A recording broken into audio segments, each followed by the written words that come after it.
ရှုံးနေပေမဲ့ဇွဲမလျှော့ခဲ့တဲ့ကောင်လေးပေါ်တူဂီနိုင်ငံကကျွန်းလေးတစ်ခုမှာဆင်းရဲတဲ့မိသားစုတစ်စုတည်းကောင်လေးတစ်ယောက်မွေးဖွားခဲ့တယ်သူ့နာမည်က Cristiano Ronaldo ဖြစ်တယ်ငယ်စဉ်ကတည်းကသူဘောလုံးကိုအယမ်းချစ်တယ်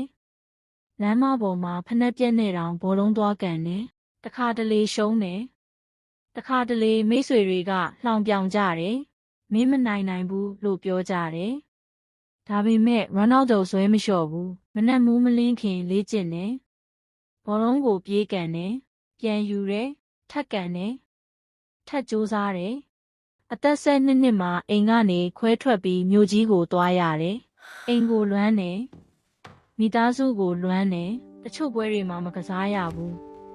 တချို့ပွဲတွေမှာရှုံးတယ်ဒါပေမဲ့သူ့စိတ်ထဲမှာစကားတစ်ခုပဲရှိတယ်ငါအနိုင်ရမယ်နောက်ပိုင်းမှာတော့သူ Manchester United အတွက်ကစားခွင့်ရလာတယ်ပထမဆုံးဂိုးသွင်းတဲ့နေ့မှာပရိသတ်တွေအော်ဟစ်တန်တွေမရက်နိုင်ဘူးဒါပေမဲ့အောင်မြင်မှုအတွက်လမ်းကလွယ်မဟုတ်ဘူးတပွဲမှာသူ့အသင်းနောက်ကျနေတယ်နာရီ89မိနစ်ရောက်နေပြီ free kick တစ်လုံးရတယ်အားလုံးတိတ်ဆိတ်သွားတယ်သူအသက်ရှူတယ်မျက်လုံးထဲမှာယုံကြည်မှုပြည့်နေတယ်သူ Real Madrid နဲ့အတူဖလားများစွာကင်ဆောင်နိုင်ခဲ့တယ်ဒါပေမဲ့ final ပွဲတွေမှာရှုံးနိမ့်မှုလည်းကြုံခဲ့ရတယ်ဝေဖန်မှုတွေကြားခဲ့ရတယ်သို့တော့သူဘယ်တော့မှလက်မလျှော့ခဲ့ဘူး